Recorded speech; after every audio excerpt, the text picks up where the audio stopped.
Hi viewers வணக்கம். இன்றைக்கி பார்த்தீங்கன்னாக்கா எங்கே இருக்கோம் அப்படின்னு பார்த்தீங்கன்னாக்கா திருப்பூரில் மங்களத்தில் சுரேஷ் சாரோட வீட்டில் இருக்கிறோம். நீங்கள் ஸ்டேஜ் பை ஸ்டேஜாக யூடியூப் ஆரம்பித்ததுலேருந்து நீங்கள் வீடியோ பார்த்துட்டு இருப்பீங்க. இந்த மங்களத்து சைட்டோட வீடியோவை இப்போ பார்த்தீங்கன்னாக்கா ஃபுல் ஃபினிஷிங் ஆகிடுச்சு. இப்போ எதை பற்றின வீடியோ இன்றைக்கி அப்படின்னு பார்த்தீங்கன்னாக்கா நீங்கள் ஸ்டேஜ் பை ஸ்டேஜாகவே பார்த்துட்டு இருந்திருப்பீங்க. வீட்டோட காஸ்ட்டு சொல்லுங்கள், கட்டுறதுக்கு வந்து எவ்வளோ காசு ஆணுச்சு சொல்லுங்கன்னு கமெண்ட்ஸில் நிறைய கேள்விகள் வந்தது.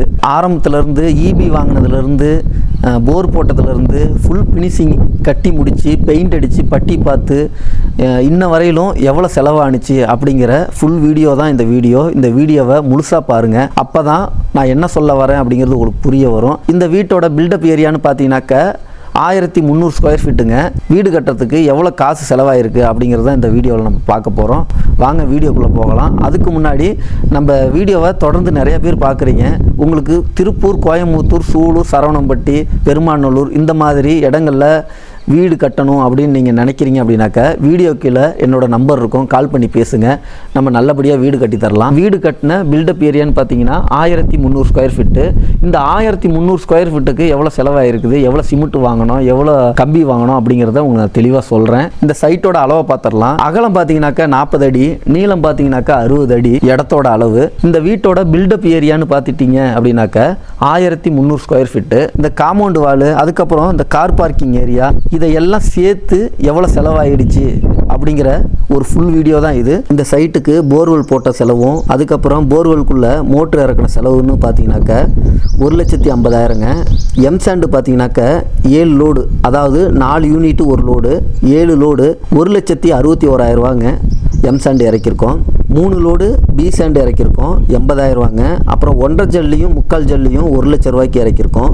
அதுக்கப்புறம் சிப்ஸு, அதாவது சுருக்கி போடுறதுக்கு, அதுக்கப்புறம் பேஸ்மெண்ட்டுக்குள்ள மேடம் மண், அதாவது கிராவல் 1,00,000. இந்த 1300 ஸ்கொயர் ஃபீட்டு பில்டப்புக்கு ஏரியாவுக்கு எவ்வளோ சிமெண்ட் ஆகிருக்குது, அதுக்கப்புறம் இந்த காம்பவுண்டுக்கு எவ்வளோ சிமெண்ட் ஆகிருக்குது அப்படின்னு பார்த்தீங்கன்னாக்கா 500 மூட்டை ஆகிருக்குங்க. ஒரு மூட்டை 400 ரூபா அப்படின்னு வச்சுக்கிட்டாலும் 2,00,000.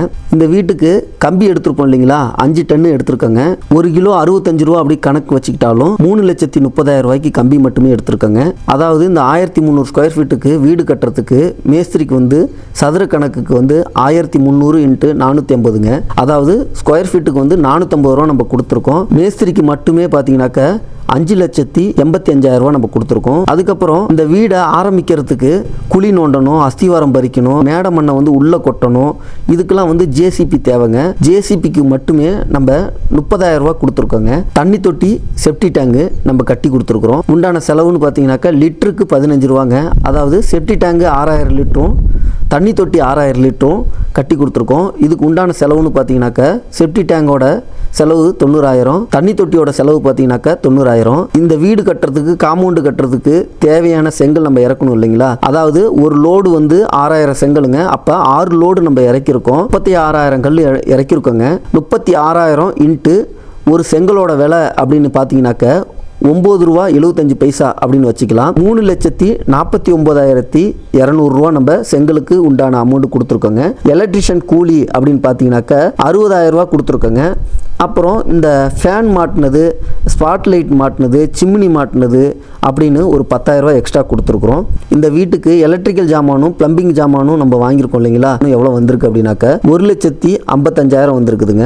பெயிண்டருக்கு வந்து நம்ம கூலி கொடுத்துருக்கோம் இல்லைங்களா, 75,000 நம்ம கொடுத்துருக்குறோம். இன்னும் வரையிலும் பட்டி பார்த்து கலர் பண்ணி கொடுக்கறதுக்கு 75,000 நம்ம கொடுத்துருக்கோம். பெயிண்ட் வாங்கினது அப்படின்னு பார்த்தீங்கன்னாக்கா உள்ள 2 கோட்டு பட்டி வலிச்சிருக்கோங்க, கலர் பெயிண்ட் அடிச்சிருக்கோம். வெளியே ஃபுல்லாக வந்து கலர் வடிச்சிருக்கிறோம். முன்னாடி எலிவேஷனுக்கு வந்து 2 கோட்டு பட்டி வலிச்சு கலர் பண்ணியிருக்கிறோம். இதுக்கு உண்டான செலவுன்னு பார்த்தீங்கன்னாக்கா 80,000 ரூபா ஆயிருக்குங்க. இந்த வீட்டுக்கு டைல்ஸ் வாங்கியது அப்படின்னு பார்த்தீங்கன்னாக்கா hall, kitchen, dining hall, bedroom, 2 bedroom, attach toilet, common bathroom, sit out ஏரியாவுக்கு இதுக்கெல்லாம் டைல்ஸ் வாங்கியிருக்கோம். 1,40,000 நம்ம டைல்ஸ் வாங்கியிருக்கோங்க. டைல்ஸ் ஓட்டுறதுக்கு நம்ம கூலி கொடுக்கணும் இல்லைங்களா, அவங்களுக்கு எவ்வளோ கொடுத்துருக்கோம் அப்படின்னு பார்த்தீங்கன்னாக்கா 70,000 ரூபா கொடுத்துருக்கோங்க. விண்டோ இருக்கு இல்லைங்களா, விண்டோவுக்கு வந்து சேஃப்டி கிரிலுங்க, வெளியே கேட்டு 67,000 ரூபா கிரிலுக்கு மட்டும் ஆயிருக்குதுங்க. மெயின் நிலவு, பெட்ரூம் நிலவு, பாத்ரூம் நிலவு எல்லாம் சேர்த்து 85,000 வருதுங்க. யூபிவிசி ஜன்னலுங்க நமக்கு வந்து 58,000 ரூபா ஆயிருக்குங்க. இது இல்லாமல் காம்பவுண்டு நம்ம எக்ஸ்ட்ரா கட்டி கொடுத்துருக்கோம். அது 480 ஸ்கொயர் ஃபீட்டுங்க இன்ட்டு 750ன்னு போட்டோம்னா 3,60,000 ரூபாங்க காம்பவுண்டு சுவர் கட்டுறதுக்கு மட்டும். அந்த காம்பவுண்டு வாலுக்கு உள்ளே பார்த்தீங்கன்னாக்க கார் பார்க்கிங்கு, ஃபேவர் பிளாக்கு இதெல்லாம் நம்ம போட்டு கொடுத்தோம். அதுக்கு உண்டான செலவு அப்படின்னு பார்த்தீங்கன்னாக்க 60,000 ரூபாங்க. எக்ஸ்ட்ரா செலவு அதாவது வீட்டுக்கார் செஞ்சது அப்படின்னு பார்த்தீங்கன்னாக்க கபோர்டு ஒர்க்கு அவர் செஞ்சுருக்கிறாருங்க. அதுக்கப்புறம் இபி லைன் எடுத்துருக்கிறாரு. பேஸ் மட்டம் வந்து ஒரு அடி எக்ஸ்ட்ரா வேணும் அப்படின்னு சொல்லி கட்டுறதுக்கு உண்டான பணம் கொடுத்துருக்கிறாரு. அது எல்லாம் சேர்த்தோம் அப்படின்னாக்க கபோர்டுக்கு மட்டுமே 4,25,000 வந்திருக்குதுங்க. இபின்னு பார்த்தீங்கன்னாக்க 30,000 வந்திருக்குது.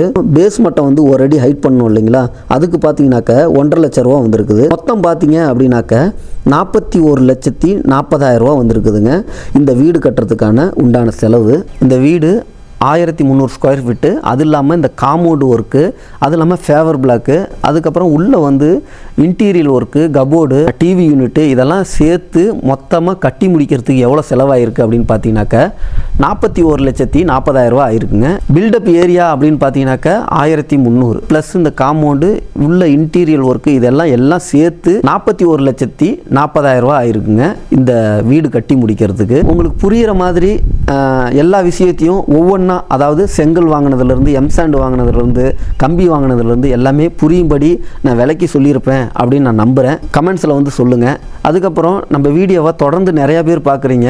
உங்களுக்கு திருப்பூர், கோயம்புத்தூர், சூலூர், பல்லடம், மங்கலம் இந்த மாதிரி ஏரியாவில் இடம் இருக்குது வீடு கட்டணும் அப்படின்னு நீங்கள் நினைக்கிறீங்க அப்படின்னாக்க என்னோட நம்பர் வீடியோ கீழே இருக்கும். கால் பண்ணி பேசுங்க. நம்ம நல்லபடியாக வீடு கட்டித்தரலாம். இனி துவங்குவதெல்லாம் இனியதாய் துவங்கட்டும். லவன் பில்டர்ஸின் வணக்கம்.